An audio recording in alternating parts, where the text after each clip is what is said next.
It's unfortunate. Vishnu గారు, మీరు solve చేసుకుందామని చెప్పి నిన్న మార్నింగ్ నుంచి మీరు అదే పనిలో ఉన్నారు, కానీ మళ్ళీ మాకు అన్యాయం జరుగుతుందని పోలీసులను టచ్ అవ్వడం, ఘర్షణ అనేది జరగడం అంత అన్ఎక్స్పెక్టెడ్గా జరిగిపోయి నెక్స్ట్ టర్న్ తీసేసుకుంటాం. ఈ రోజుకి అంటే ఒక స్ట్రాటజీగా మీరు ఇందాక కూడా అన్నారు, నోటీసులు మీకంటే ముందు మీడియా లీక్ అవుతుంది, ఈ గొడవ వెనుక సంథింగ్ స్ట్రాటజీ అనేది ఉంది అని చెప్పేసి మాట్లాడుతున్నారు. అంటే మీకు అలాంటి అనుమానాలు ఏమన్నా?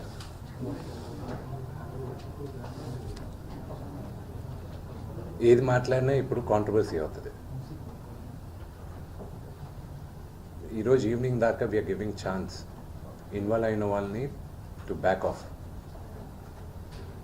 లేకపోతే మీ ముందే చెప్తాను పేర్లను. ఎవరికి ఛాన్స్ ఇస్తున్నారండి?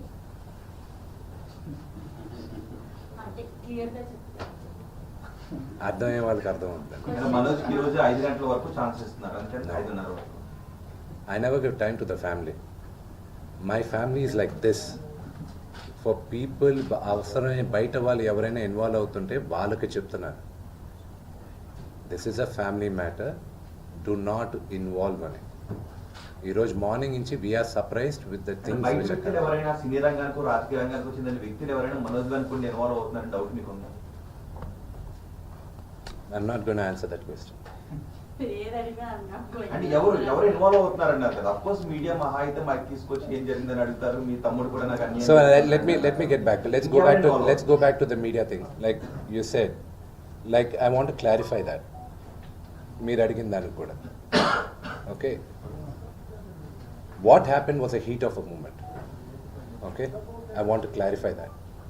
అది జరిగింది at the heat of the moment కానీ it wasn't done intentionally. And ఇంట్లోపలికి వచ్చేసిన తర్వాత I want you to check the video again. I request all of you, మీరు అడిగే క్వశ్చన్స్ అందరినీ మళ్ళా వీడియో క్లియర్గా చెక్ చేయండి. ఆయన నమస్కరిస్తూ చేయి జోడించి మీ ఇంటి ముందుకు వస్తూ